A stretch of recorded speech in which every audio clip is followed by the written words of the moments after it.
नमस्ते साथीहरू, शिक्षक सेवा आयोग माध्यमिक तथा आधारभूत तहको प्रथम पत्र सामान्य परीक्षाको लागि शिक्षाको परिचय सम्बन्धी महत्त्वपूर्ण 24 प्रश्न र उत्तरहरू लिएर म उपस्थित भएको छु।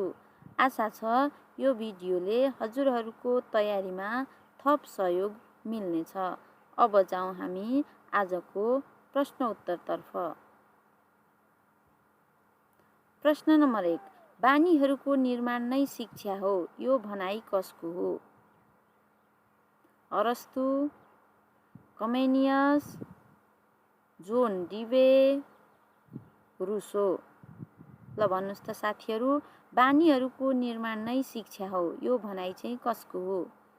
यसको सही उत्तर रहेको छ रुसो। प्रश्न 2, एजुकेसन शब्द ल्याटिन भाषाको कुन शब्दबाट उत्पत्ति भएको हो? यसका अप्सनहरू रहेका छन् इडुकेटम, एडुकेसनल, एडुकेटम, एडुकेट। यसको सही उत्तर रहेको छ एडुकेटम। प्रश्न 3, द स्कुल इज डेड, यो भनाइ कसको हो? Paulo Freire, Everett Reimer, Ivan Illich, Coombs. यसको सही उत्तर हो एभरेट रेमर। प्रश्न 4, जीवन पर्यन्त शिक्षा कुन कुन प्रकारले दिन सकिन्छ? औपचारिक, अनौपचारिक, औपचारिक, अनौपचारिक र अनियमित। अनियमित। ल भन्नु त साथीहरू, जीवन पर्यन्त शिक्षा कुन कुन प्रकारले दिन सकिन्छ? यसको सही उत्तर हो औपचारिक, अनौपचारिक र अनियमित। प्रश्न 5, प्रौढ शिक्षालाई शिक्षाको कुन प्रकृतिभित्र राखिन्छ? औपचारिक, अनौपचारिक, अनियमित, विशेष शिक्षा। ल भन्नु त साथीहरू, प्रौढ शिक्षालाई शिक्षाको कुन प्रकृतिभित्र राखिन्छ? यसको सही उत्तर हो अनौपचारिक। प्रश्न 6, पेडागोजी इज द अप्रेस्ड कसको अवधारणा हो? Paulo Freire, Everett Reimer, Ivan Illich, Coombs. यसको सही उत्तर रहेको छ पाउलो फ्रेरे।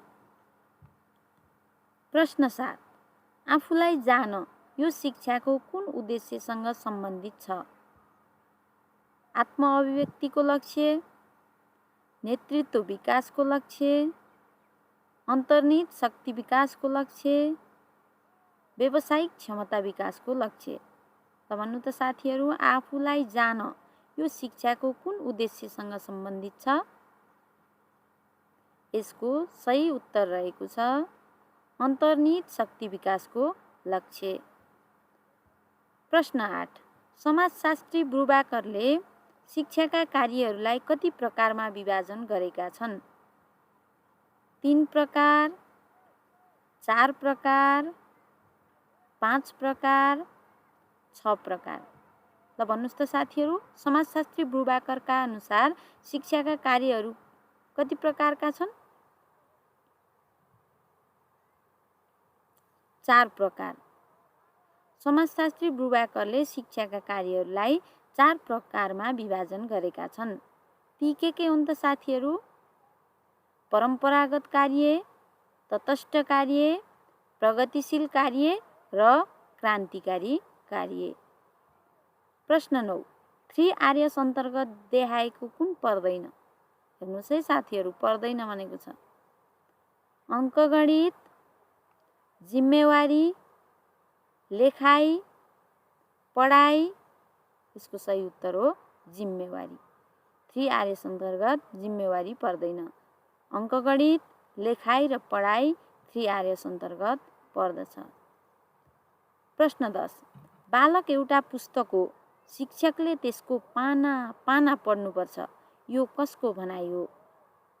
अरस्तु, कमेनियस, जोन डिवे, रुसो।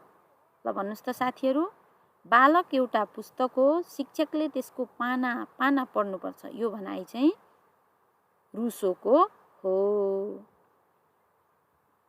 प्रश्न 11, औपचारिक शिक्षाको ठिक उल्टो अनौपचारिक शिक्षा हुन्छ, यो भनाइ कसको हो? यसका अप्सनहरू रहेका छन् इलिच, फ्रेरे, इलिच र फ्रेरे, कुम्बस। ल भन्नुहोस् त साथीहरू, यसको सही उत्तर चाहिँ कुन हो? यसको सही उत्तर रहेको छ इलिच र फ्रेरे। त्यस्तै प्रश्न 12, समाजको परम्परागत संस्कृतिको रक्षा गर्नु र हस्तान्तरण गर्नु शिक्षाको कार्य हो। डडडट कार्य हो। कुन कार्य हो? परम्परागत कार्य, तटस्थ कार्य, प्रगतिशील कार्य, क्रान्तिकारी कार्य। कुन कार्य हो त साथीहरू? समाजको परम्परागत संस्कृतिको रक्षा गर्नु र हस्तान्तरण गर्नु शिक्षाको परम्परागत कार्य हो। प्रश्न 13, शिक्षाका वैकल्पिक उपायमा तलको कुन पर्दैन? यसका अप्सनहरू रहेका छन् विद्यालय शिक्षा, जीवन पर्यन्त शिक्षा, दूर शिक्षा, खुल्ला विश्वविद्यालय। यसको सही उत्तर हो विद्यालय शिक्षा। प्रश्न 14, शिक्षाले व्यक्तिलाई आत्मनिर्भर हुन सक्ने बनाउनु शिक्षाको कुन कार्य हो? यसका अप्सनहरू रहेका छन् नागरिक कार्य, सांस्कृतिक कार्य, विश्वव्यापी कार्य र आर्थिक कार्य। यसको सही उत्तर रहेको छ आर्थिक कार्य। शिक्षाले व्यक्तिलाई आत्मनिर्भर हुन सक्ने बनाउनु शिक्षाको आर्थिक कार्य हो। प्रश्न 15, शिक्षाको मुख्य ध्येय के हो? गोल। शिक्षाको मुख्य ध्येय के हो? यसका अप्सनहरू रहेका छन् ज्ञानवान बनाउनु, चरित्रवान बनाउनु, अन्तर्निहित क्षमता विकास गर्नु, निरन्तर सिकाइ गराउनु। शिक्षाको मुख्य ध्येय चाहिँ कुन चाहिँ हो साथीहरू? यसको सही उत्तर रहेको छ अन्तर्निहित क्षमता विकास गर्नु। प्रश्न 16, शिक्षाको उद्देश्य तलका मध्ये कुनसँग सम्बन्धित हुनुपर्छ? यसका अप्सनहरू रहेका छन् बालकको शारीरिक विकास, बालकको मानसिक विकास, बालकको सामाजिक विकास, बालकको सर्वाङ्गीण विकास। ल भन्नुहोस् त साथीहरू, शिक्षाको उद्देश्य केसँग सम्बन्धित हुनुपर्छ? यसको सही उत्तर हो बालकको सर्वाङ्गीण विकास। प्रश्न 17, अधिकार र कर्तव्यबोध शिक्षाको कुन कार्य हो? यसका अप्सनहरू रहेका छन् व्यक्तिगत कार्य, नागरिक कार्य, आर्थिक कार्य, विश्वव्यापी कार्य। हेर्नु त साथीहरू, कुन अप्सन चाहिँ यसको ठिक होला? यसको सही उत्तर हो नागरिक कार्य।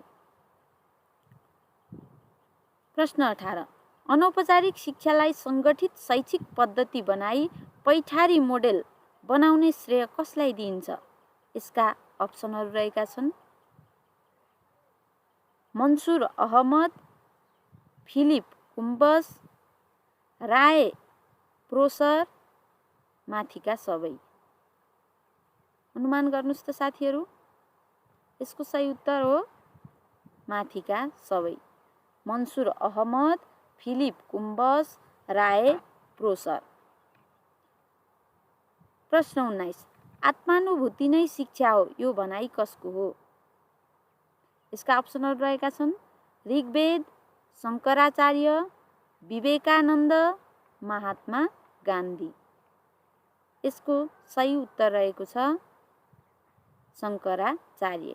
आत्मानुभूति नै शिक्षा हो, यो भनाइ शङ्कराचार्यको हो।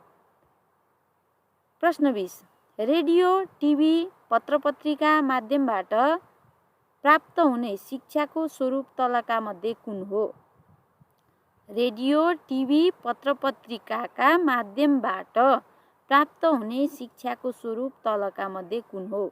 यसका अप्सनहरू रहेका छन् अनौपचारिक शिक्षा, औपचारिक शिक्षा, अनियमित शिक्षा, घरायासी शिक्षा। यसको सही उत्तर चाहिँ अनियमित शिक्षा हो। प्रश्न 21, मानिसको पूर्ण विकास नै शिक्षा हो, यो भनाइ कसको हो? यसका अप्सनहरू रहेका छन् पेस्टालोजी, कमेनियस, विवेकानन्द, रुसो। त भन्नुहोस् त साथीहरू यसको सही उत्तर कमेनियस। मानिसको पूर्ण विकास नै शिक्षा हो, यो भनाइ कमेनियसको हो। त्यस्तै प्रश्न 22 मा रहेको छ, शिक्षाको किन्डरगार्टेन पद्धतिका प्रतिपादक को हुन्? यसका अप्सनहरू रहेका छन् पेस्टालोजी, हेगेल, सुकरात, फ्रोबेल। यसको सही उत्तर रहेको छ फ्रोबेल। शिक्षाको किन्डरगार्टेन पद्धतिका प्रतिपादक फ्रोबेल हुन्।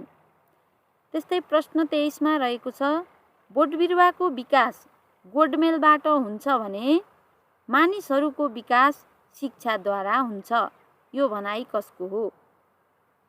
बोटबिरुवाको विकास गोडमेलद्वारा हुन्छ भने मानिसहरूको विकास शिक्षाद्वारा हुन्छ, यो भनाइ कसको हो? यसका अप्सनहरू रहेका छन् प्लेटो, रुसो, फ्रोबेल र जोन लक। यसको सही उत्तर रहेको छ जोन लक। प्रश्न 24, शिक्षक एउटा मैनबत्ती जस्तै हो जो आफू बलेर अरूलाई उज्यालो दिन्छन्, यो भनाइ कसको हो? यसका अप्सनहरू रहेका छन् जोन डिवे, रुसो, रुफ्रेन, सुकरात। यसको सही उत्तर हो रुफ्रेन। धन्यवाद।